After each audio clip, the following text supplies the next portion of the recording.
Ah, yes, it's been a while, hasn't it? What's up, ladies and gentlemen? My name is Hero Stormwolf, and this is another Raging Storm, where I rant on about a specific topic of my choosing or by audience choosing. This one's going to be mine for broken games of 2014, and this really isn't really for 2014. I'm really going to be talking about two games in this video, but this has been a long-standing problem ever since I believe we switched to the 360 and PS3 era of gaming. Now, the two games I'm going to bring out are probably been beaten down with a horse, but fuck it. It's the games that have stood up to me the most. It is Assassin's Creed Unity and Halo Master Chief Collection. Two games that clearly were not ready for popular consumption, but released anyway for the holiday season just so they can make that extra money. Now, starting with Assassin's Creed Unity, anyone who's seen videos on that game, fucking textures weren't finished, the fucking faces on characters were disappearing, frame rate was just below the tens, multiplayer didn't work properly, deleted save data, just everything that could go wrong did go wrong with Assassin's Creed Unity. And that's a real shame because in its core it wants to be a good game, it has good mechanics. I wanted to play a co-op Assassin's Creed game, that's one of the things I wanted from the series, but I could barely even fucking do that because the game's so borderline broken. It was not tested properly, it was not made properly, it was not ready to be released in November, but fuck it, we gotta ship it out for Christmas holidays, we gotta ship it out for pre-orders. This game is fucking terrible, and even with the patches now, there was a patch that made the frame rate worse than it was. It made it worse. How the fuck do you make a patch that fucks up the game even further? I don't understand that. That hurts my fucking mind. It blows my mind that you can make a patch to fuck up a game even worse. I don't understand it. Like, I still have the game, but I have no desire to finish it. I really don't, because every time I try and play it, the fucking frame rate drops down to the low fucking tens, sometimes even below that, and I can't play it. I can deal with 30 frames per second. I can deal with dipping a little bit below 30 frames per second. I can adjust to that. There is no way in hell that I can adjust playing a game at 10 to 15 frames per second. Fuck you, Ubisoft. I'm not about to struggle through that shit. I'm not. It's not happening. I can't do it. Fuck you. I'm not going to do it. And now moving on to the Halo Master Chief Collection. Now,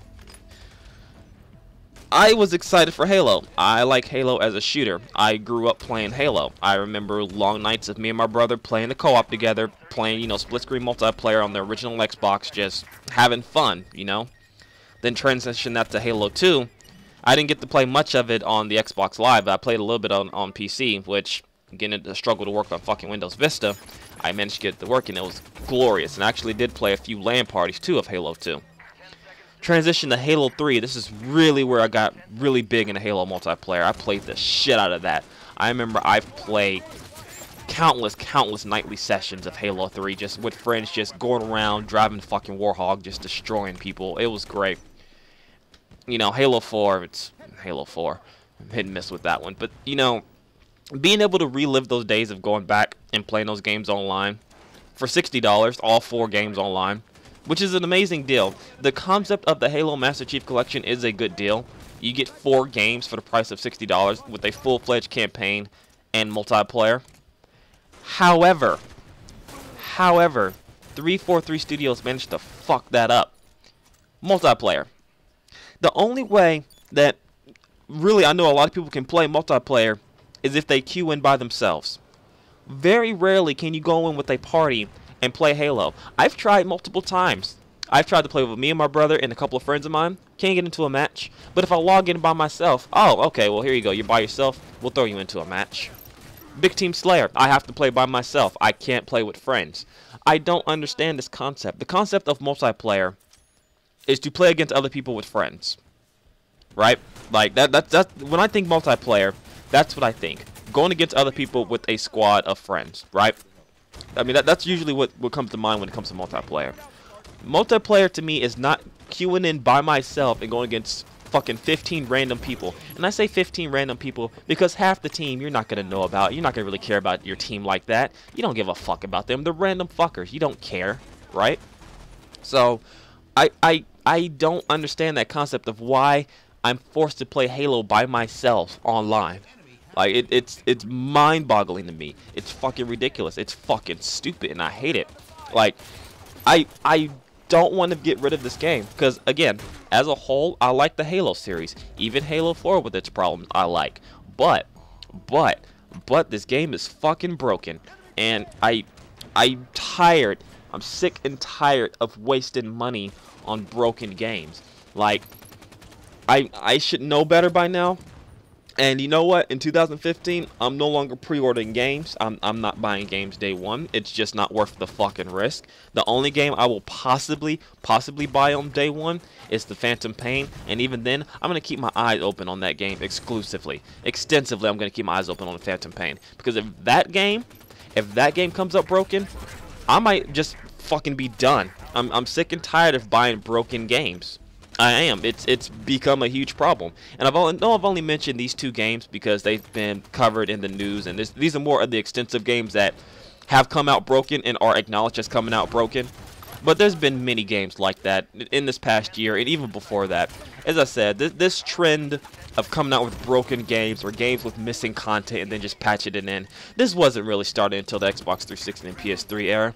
You didn't have this kind of shit back in the PS2 and Xbox shit in the original Xbox, but in this day and age, if we're trying to transition into digital gaming, and I use that in quotes, just a lot of shit like this is just swept under the rug. Oh, okay, we'll just release a broken game. We can patch it in later. Patches are easy to come out with. No one wants to buy a $60 broken game. I advise you to not pre-order games now. I have to recommend you not pre-order games because when they see those pre-orders number, they feel as though, okay, well, we have to ship this game right now. Fuck if it's not ready or not. We have to ship it because look at these pre-order numbers. Like, don't pre-order. You know, and if you can, do not buy day one. I promise you, you'll still be able to get the game even if you don't buy it day one. I promise you. There's many retail outlets that'll sell a game to you, that'll have it beyond day one, you know? So just wait. Wait about a week or two, or at least wait a week or a couple of days to see if the game even fucking functions. Because this has become a huge problem in these coming years to where developers and publishers will release out broken shit and expect you to pay $60 plus another 20 or 30 for the season pass. And that's another thing in whole entirely video. That's another video entirely. Fucking DLC and season pass being announced and sold to you even before the fucking game is out. That's another video entirely, and I'll get on that on another day. But for now, I'm just fucking sick and tired of buying broken games. I really am. It's come to the point where it's like, fuck it. I'm not gonna buy fucking new games anymore if this is the case. I just don't want to buy new games because I don't want to get shafted $60 out of a game. And this is not to be confused with bad games and broken games. Bad games to me are games that even though the game's finished, I didn't like it. You know, there's something personally wrong with it. Even though it's not quote unquote a bad game, at least the game was complete. I got a full experience out of the game, even if I didn't like the experience that much. That I'm okay with. What I don't like is broken pieces of shit where functions and game modes and the bare minimum of the game doesn't even fucking work. That is a broken game. That is the shit I don't want to waste $60 on. But this is Hero Stormwolf, and you've just watched another Raging Storm. At the very least, I hope you guys thought this was entertaining, if not somewhat informative. I'll catch you guys next time. Peace.